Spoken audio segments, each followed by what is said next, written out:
This channel does not promote any violent, harmful, or illegal activities. All content provided by this channel is meant for an educational purpose only. আচ্ছা, নিজের রাজ্যের শিক্ষা ব্যবস্থার প্রতি কি আস্থা নেই বাংলার পড়ুয়াদের? আশঙ্কাই সত্যি হলো, লেখাপড়া করতে ভিন রাজ্যে পারি বাংলার কৃতীদের। জয়েন্ট এন্ট্রান্সের ফল প্রকাশের দেরি হওয়ায় অন্য রাজ্যে বাংলার মেধা তালিকার প্রথম 10 জনই কেউ পড়ছেন আইআইটি খড়গপুর, কেউ আবার একেবারে ভিন রাজ্যে পাড়ি দিয়েছেন। সর্বভারতীয় প্রবেশিকা পরীক্ষা দিয়ে সবাই রাজ্যের বাইরের শিক্ষা প্রতিষ্ঠানে ভর্তি হয়েছেন। মেধা তালিকার পরের দিকেও একই হাল, বেশিরভাগই উচ্চশিক্ষার জন্য দিল্লি, মুম্বাই, পুনে, বেঙ্গালুরুতে চলে গেছেন।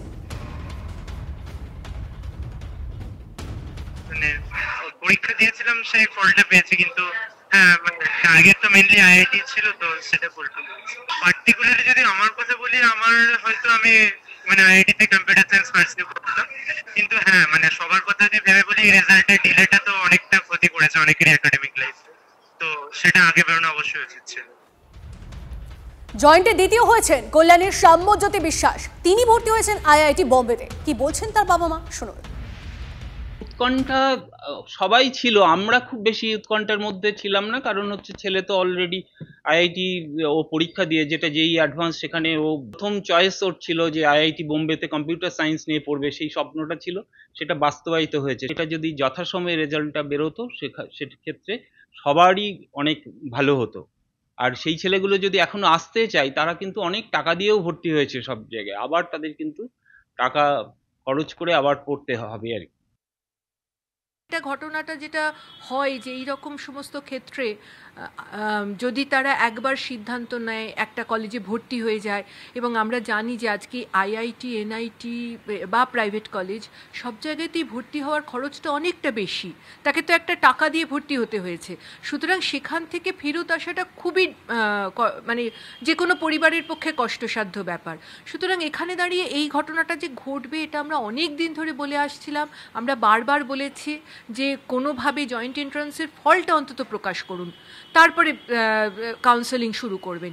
কিন্তু সরকার এতদিন মানেনি, গড়িমসি করে ফেলে রাখলো, বা ইচ্ছা করেই ফেলে রেখেছে, আমরা সেটা জানি না, কিন্তু আজকে এই হাল আর কি।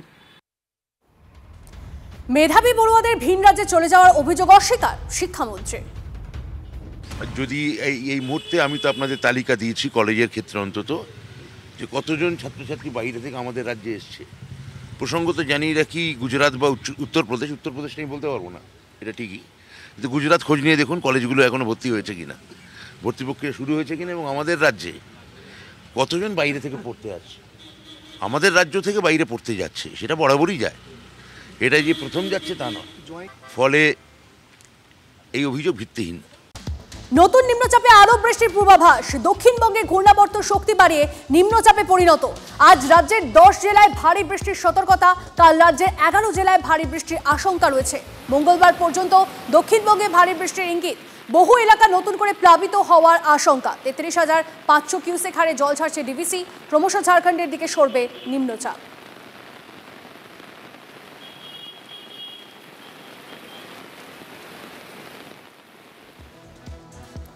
রেল ও পুরসভার টানাপোড়েনে থমকে নিকাশি। 3 মাস ধরে হাঁটু সমান জলে ডুবে রাস্তা। বিপর্যস্ত বাঁকুড়া শহরের 18 নম্বর ওয়ার্ডের খালপাড় এলাকা। নিম্নচাপের বৃষ্টিতে সেই দুর্ভোগ আরও বেড়েছে।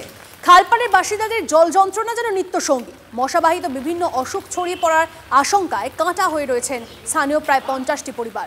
বিজেপির দাবি, পুরসভার গাফিলতির কারণেই এলাকার মানুষের দুর্ভোগ। পুরসভা সমস্ত দায় চাপিয়েছে রেলের কাঁধে। জল যন্ত্রণা থেকে কবে মুক্তি মিলবে, আপাতত সেদিকেই তাকিয়ে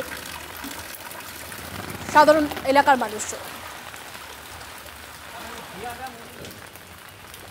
মেন কাজ হচ্ছে কি, রেল থেকে এবং মিউনিসিপ্যালিটি থেকে, মেন বাঁকুড়ার মিউনিসিপ্যালিটি 4 ফুটের যে ড্রেন আছে, এইখান থেকে 200 ফুট নাগাদ এই দ্বারকেশ্বর নদ পর্যন্ত, কব্বরডাঙ্গা এলাকা পেরিয়ে, সেইটা টোটালি পরিষ্কার নাই।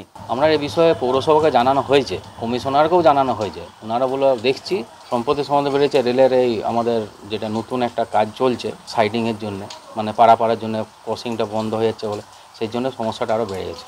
এবং তারাও এই ব্যবস্থাটা এটা করেনি, রেল প্রশাসনও এটার জন্য দায়ী আছে। একদিন দুদিনের বৃষ্টিতে আপনারা বিভিন্ন জায়গায় দেখেছেন, ভৈরব টাকা দেখেছেন, এখানে দেখেছেন, 15 নম্বর ওয়ার্ডে দেখেছেন, আরও বিভিন্ন ছোটো বড়ো জায়গায় এমনভাবে জল জমে যাচ্ছে, মানুষের পারাবার চলাচলে অসুবিধা, স্কুলের বাচ্চাদের অসুবিধা, বিভিন্ন রকম দুর্ঘটনার সম্মুখীন হচ্ছে মানুষ।